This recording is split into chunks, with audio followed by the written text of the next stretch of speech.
Okay. Hello again, class. This is part two. Let me write it on top there. This is part two for lesson 4.3. Chapter 4.3. Let me write it up here. 4.3. And this is day 2. So the first thing I want to talk about tonight is the reference angle. The reference angle is a small angle, and by that we mean anything between 0 and 90, that's used to represent a larger angle, and we can find all sorts of answers with it because it's easier to work with a smaller angle. And it's made with the x-axis, right? So for example, if we had an angle that goes all the way to here, right? From here all the way to here. Okay, let's say that angle is, well, it's definitely over 90. Let's say it's 100. Okay, well, if this is theta, then this angle, which is more than 90, has a reference angle, a smaller angle that we can use instead of it.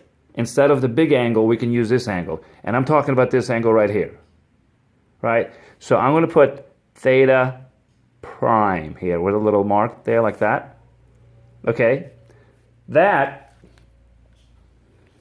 from here to here, that's the reference angle. We call that the reference angle. Okay? So if this is 100, that would be 80. If this was 120, that would be 60, right? So the reference angle goes with the larger angle, but the measurement is always going to be between 0 and 90. A couple more examples and you'll get the hang of it. Suppose your angle is really large and goes way out here, right? From here all the way to here, right? What's the reference angle there? This one? No, it's always made with the x-axis. It would be, so if this is theta, there we go. If this is theta, then this is the reference angle. This would be theta prime. This is the reference angle for this big one here, from here to here, right?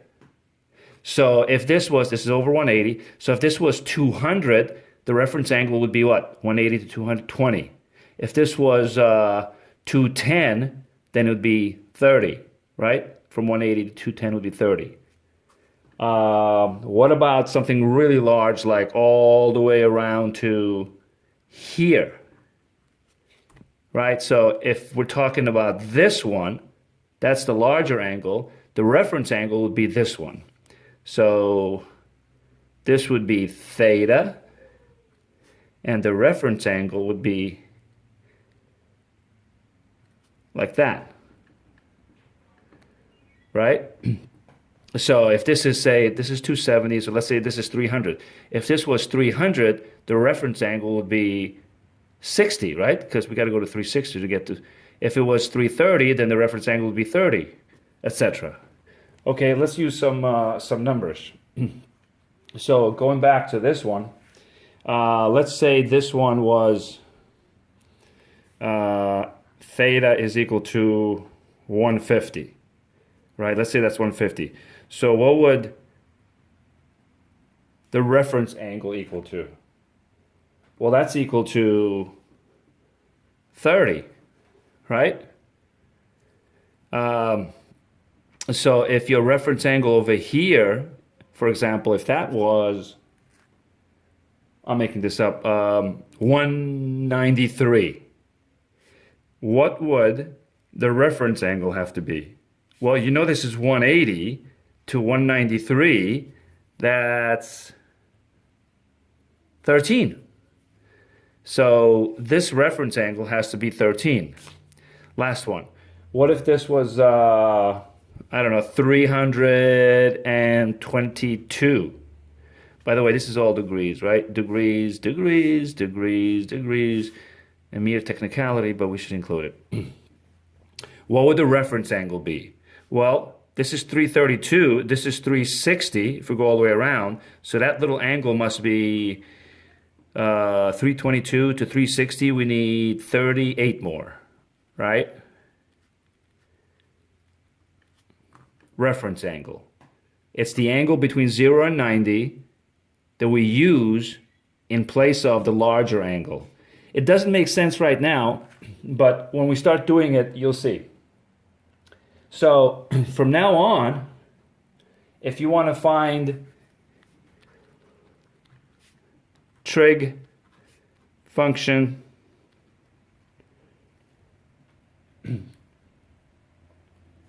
of any angle,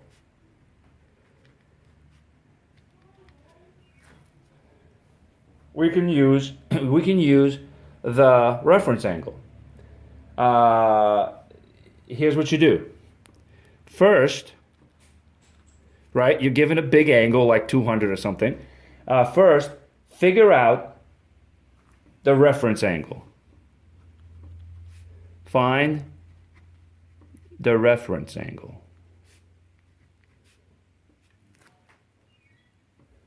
We usually denote that with theta with a little mark like that, right? So theta will be the big angle. You find the reference angle and call it theta prime.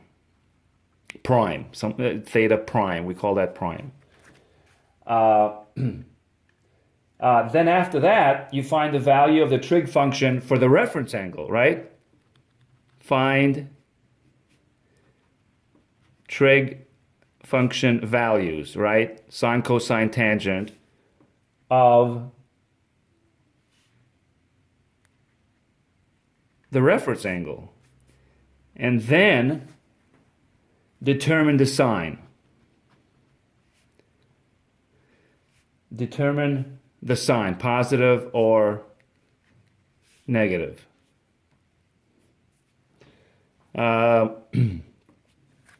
Depending on where your angle lands, it's going to either be positive or negative, right?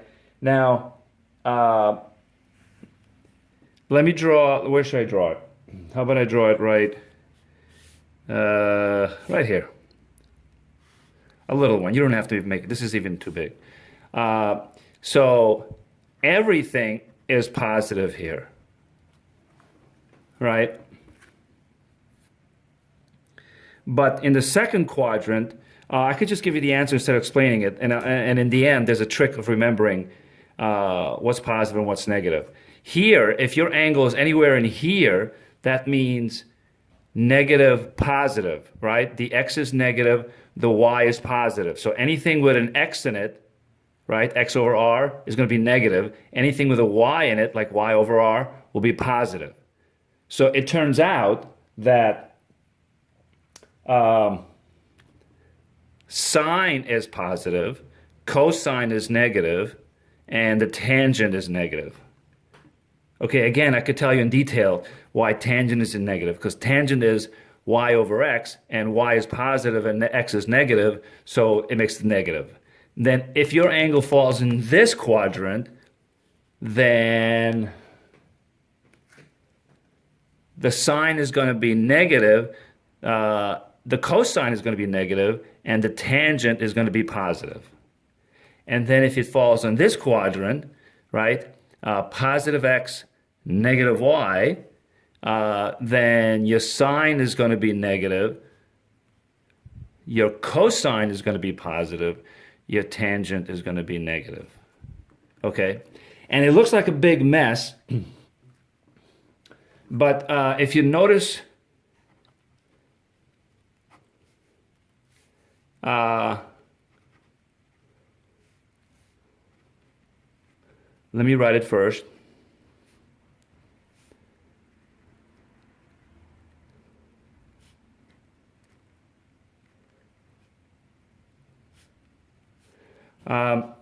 All students take calculus. A, S, T, C. All students take calculus. That's how you know what's positive, right? So if you just take a little quadrant,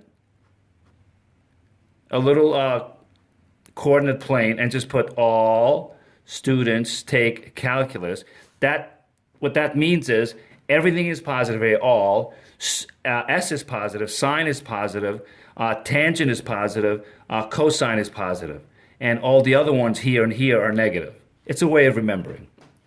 So, for example, I can do sine, cosine, tangent of, say, 193 by using 13, but then I got to remember it's not really 13, it's really 193, which is in this quadrant. So in this quadrant, my sine and cosine will have a negative answer. It'll be the same answer, but negative. It'll be the same answer as 13, but negative. Let me show you. And the other thing, of course, you have to remember is the special triangles. Remember this? I showed it to you before. This is 60, 30, 1, 2, square root of 3. Know that? And then you have the 45, 45. 1, square root 2, 1, like that. Yes, those two. So, this is new. This is old. You should know this. I have 3 examples here. Let me go to another page.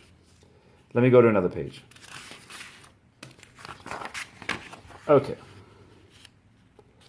First example.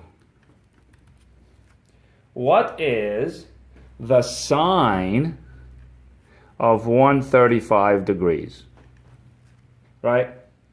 So where is 135? 135 would be here. Right?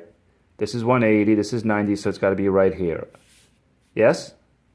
So what that tells me is that my answer will be all students, S. So S is positive here. So it'll be a positive answer. Okay. Now, first thing I do is I change that to a reference angle. So sine of 135 is the same as what? If it's 135, then 135 to 80, isn't that the same as 45? And looking back at our special triangles, sine of 45 is 1 over square root of 2.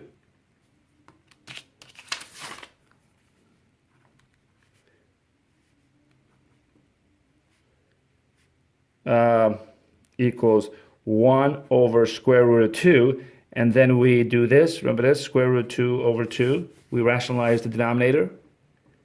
And now you figure out the sine, and we already did that, is positive because it's in the first quadrant, right? So where did it 1 square root 2 come from? If you want, you can draw it here for the notes, but 1 square root 2, right? You see it now. But the important thing is that we started with 135 and we're calling it 45, right? And for 45, we have a triangle for it. So we're using the reference angle 45 degrees.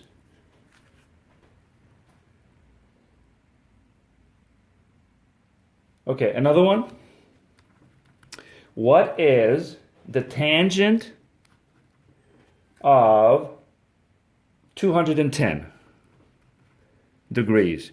Where would that be? That would be here, right? Somewhere here. So tangent of 210, if we change that to a reference angle, let's see. This is 180, 190, 200, 210. Isn't it 30 degrees? Wouldn't it, if I do this, right? This is 210, but this is 30. Right? So it's the same as tangent 30. And tangent 30 equals 1, 2, 3 square root. And 30 is this angle up here, the smaller angle. 60 is at the bottom. It's really heavy. It's on the bottom. 30 is way up here. So tangent of 30 is opposite over adjacent. Opposite over adjacent. 1 over square root of 3, which equals square root of 3 over 3.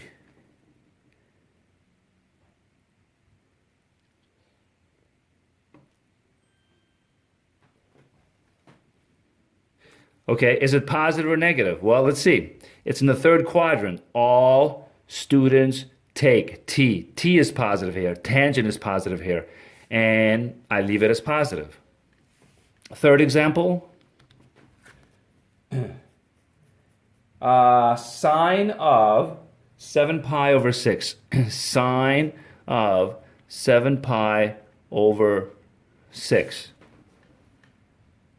Whoa, where is that? Do you want to change it to what's more convenient for you? To stay in the radian language and figure out where it is, or to change it to degrees and work with that? Okay. Whichever is easiest for you. But if you look, this is more than 1 pi, so you're going to be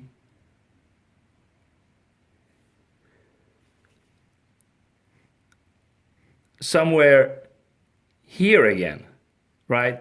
Because this is pi, right? 6 over 6 pi, 1 pi. 7 6 pi would be here. 7 6 pi would be here, right? You could actually turn that, I'm looking at it, if it's worth it to you, you can actually turn that to degrees, which would be what? 210. This would come out to 210. And then you figure out there was 210. It's up to you. So what is my reference angle? 6 6 pi, 7 6 pi. It's just 1 6 pi. So this is the same as 1 6 pi. Oops, that should be a 6. Right? Now remember, as we do the notes, if it's like really confusing to you, well, if we were in class, some of you would not ask any questions anyway. But if you're thinking like, whoa, if I was in class, I'd be asking about that. Well, let's get the notes on paper, circle something that's confusing you, put big question marks, write little questions in words on the side, and we'll go through it tomorrow. Okay, so what's pi over 6? Well, again, 1, 2, square root of 3. Pi over 6 is up here, and this is pi over 3. This is 60, it's pi over 3. 30 is pi over 6. You can figure it out yourself. So we want sine of pi over 6. We want sine of this. That would be opposite over hypotenuse, 1/2. Right? But wait, is it positive or negative? Right? All students take.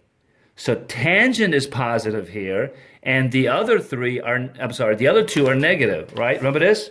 All students take calculus. So tangent is positive here. If you're talking about sine, it's negative. So it's not half, it's negative 1/2.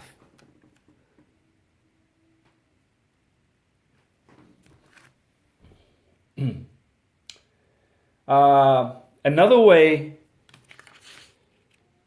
way to ask the question, same thing. Another way to ask the question is, if we give you one value,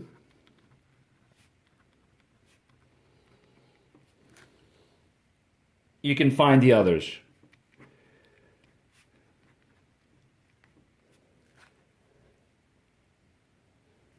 So probably, we've done this before, but it was different because we didn't have to include signs. The very first thing you should do here is figure out which quadrant are you in. Figure out which quadrant. Quadrant. Right? So here's the example.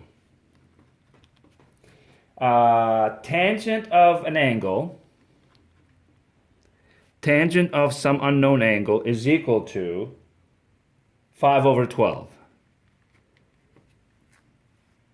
And the sine of that angle is negative. let me put less than, right? Less than 0 is a way of writing negative, right? Negative. So if the tangent is 5/12 positive and the sine is negative, which quadrant are we in? Which quadrant are we in? Think, think, think, think.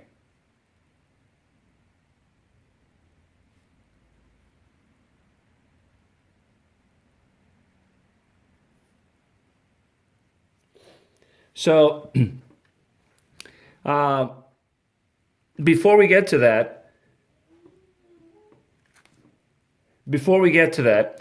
let's try and figure out. So, what do we need here? Remember, this is tangent. Tangent of theta is equal to y over x. So this is my y, this is my x, and now we need r, right?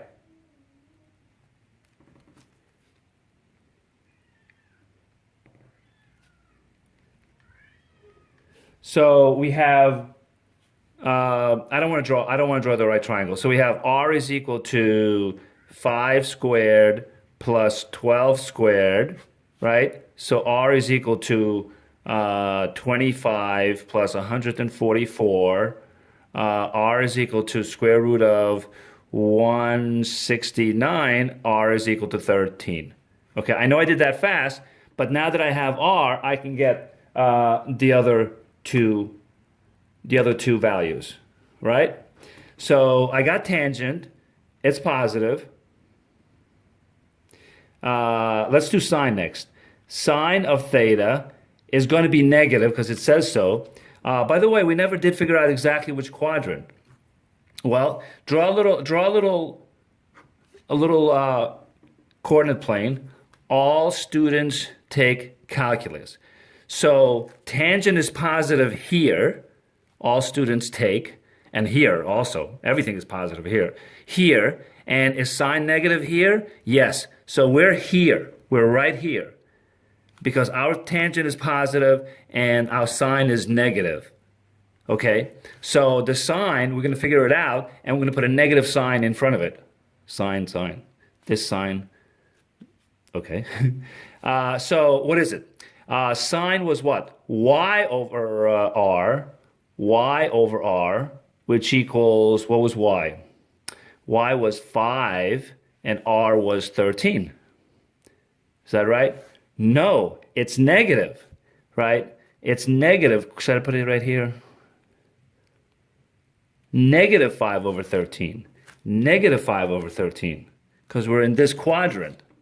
If we would have been here, it'd be fine, 5 over 13. But we're here. How about cosine?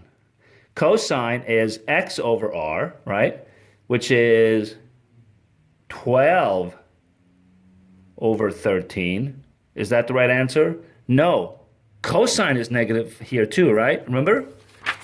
Tangent is positive, sine and cosine are negative.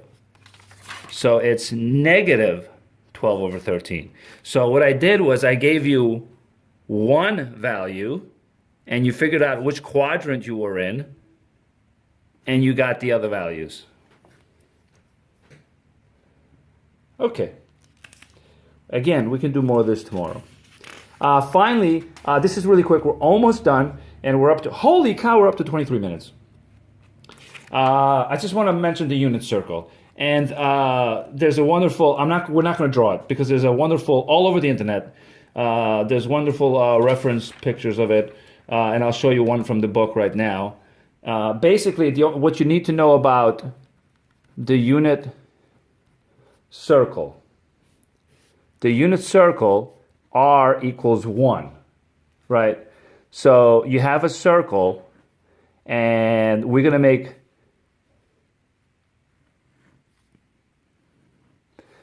make all the angles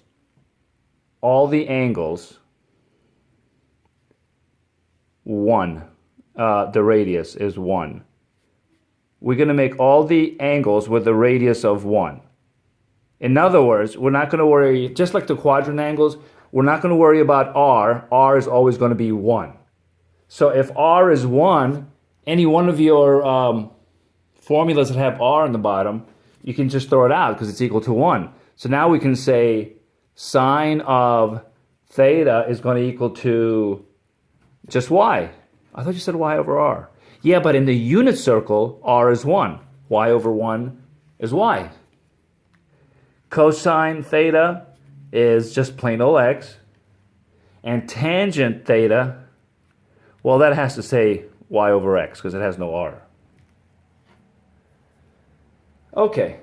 A wonderful picture of this is on page 248. So let me show you. Here is, let me see if I can zoom in a little bit. Here is the unit circle. Okay, some features. You got all the special angles. 0, 30, 45, 60, 90, 120, 135, 150 in degree language, and see in red, in radian language.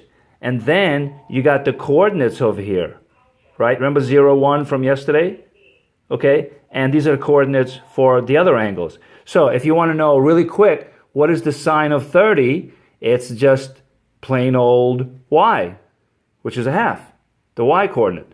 What's the cosine of 60? Well, the cosine of 60 is the x coordinate. There it is.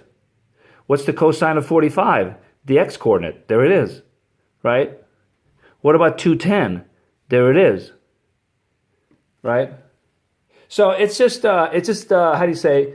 It's a diagram that gives you not all the answers, a lot of answers for the special angles.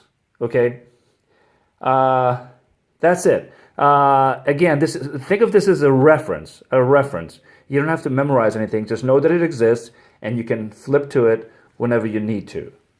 Okay, that's all. Let me flip through the pages again. So we started off with, hold it. Come on, Mr. Cousins, right there. We started off with talking about the reference angle. Good thing to memorize. All students take calculus. That's how you memorize the signs. And then we went to a few examples of changing from a large angle to the reference angle and working with the reference angle. And then given one angle, just like before, given one angle, we can find the other functions as long as we figure out what r is and the sine. So now we figure out what r is and we figure out what the sine is, right? And then we end it by looking at the unit circle. Okay, see you tomorrow. Bye.